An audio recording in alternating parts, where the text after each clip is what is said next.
Hello बच्चों, आज की क्लास में आज हम लोग पढ़ने वाले हैं इफ़ क्लॉज, जिसको हम कंडीशनल सेंटेंसेस भी बोलते हैं, जिसमें आपको पहले कंडीशन बताई जाती है, फिर उसका रिजल्ट या उसका इफेक्ट दिखाया जाता है।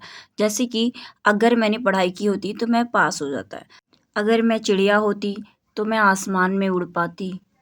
So these type of sentences आप सीखोगे इस वीडियो में, तो आप वीडियो को पूरा अच्छे से देखना।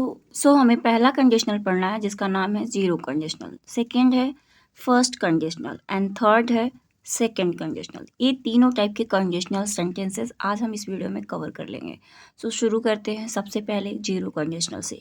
तो जीरो कंडीशनल यूज़ होता है फैक्ट और जनरल ट्रूथ बताने के लिए, जैसे कि जो फैक्ट वाली चीज़ें होती है, जैसे कि अगर तुम पानी को गर्म करते हो तो यह उबल जाता है।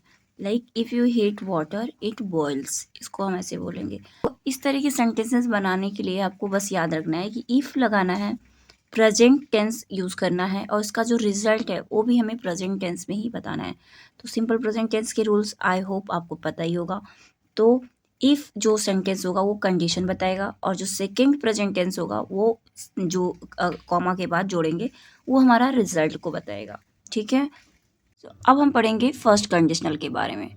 फर्स्ट कंडीशनल जो होता है वो हमारा रियल फ्यूचर सिचुएशन को बताता है, जैसे कि आज हम जो भी करेंगे उसका इफेक्ट फ्यूचर में रियल में होने वाला है, उस चीज़ पे उस चीज़ को मतलब डिफाइन करता है। इसके लिए जो रूल है, आपको जो कंडीशन है उसको सिंपल प्रेजेंट टेंस में बताना है और इसका जो रिजल्ट है उसको विल यूज़ करके फ्यूचर में बताना है। जैसे कि इफ प्लस प्रेजेंट आपको बताएगा कंडीशन और उसका जो रिजल्ट होगा वो फ्यूचर टेंस में आएगा, सिंपल फ्यूचर टेंस। ठीक है। तो पहला है, जैसे सेंटेंस मैं बताऊं, अगर आप पढ़ाई करोगे तो एग्जाम पास कर लोगे। So if you study you will pass the exam. दूसरा है, if you watch this video carefully you will easily understand conditional sentences. I hope आपको यहाँ तक समझ में आ गया होगा कि फर्स्ट कंडीशनल में क्या है।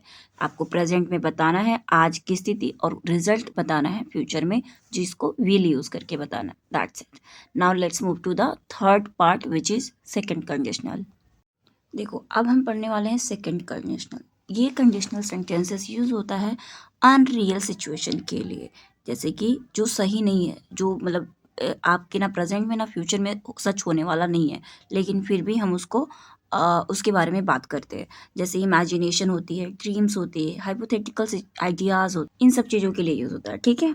इसका रूल समझ लेते हैं। तो पहले दोनों में हमने समझा था कि सिंपल प्रेजेंट यूज़ करना है। अब इस सेकंड कंडीशन में हमें सिंपल पास्ट में अपनी कंडीशन बतानी है और इसका जो रिजल्ट होगा वो फ्यूचर में बतानी है, लेकिन वुड यूज़ करके लगाना है, क्योंकि ये जो वुड बताता है कि ये ऐसा हुआ होता, फ्यूचर में ऐसा हुआ होता लेकिन हुआ नहीं, इसलिए हम वुड यूज़ करेंगे। ठीक है। चलो अब कुछ एग्जाम्पल्स देख लेते हैं। जैसे कि अगर मेरे पास कार होता, मैं स्कूल कार से जाता, तो है तो नहीं, इमेजिनरी है ये एक तरह से। तो आप लिख सकते हो उसको सिंपल पास्ट में, if I had a car I would go to school by car. ठीक। अगर मैं रिच होता तो मैं पूरी दुनिया घूमता। If I were rich I would travel the world. मतलब कि आपको आई के साथ वॉज आता है, लेकिन जब आप इमेजिनरी सेंटेंसेस को बोलते हैं तो आपको आई के साथ वेर लगाना है। ठीक है। Clear. So I hope you understood conditional sentences clearly. If you like this video, don't forget to like, share and subscribe to my channel. Practice these sentences at home and write your answer in the comments. See you in the next class. Till then, keep learning and keep growing.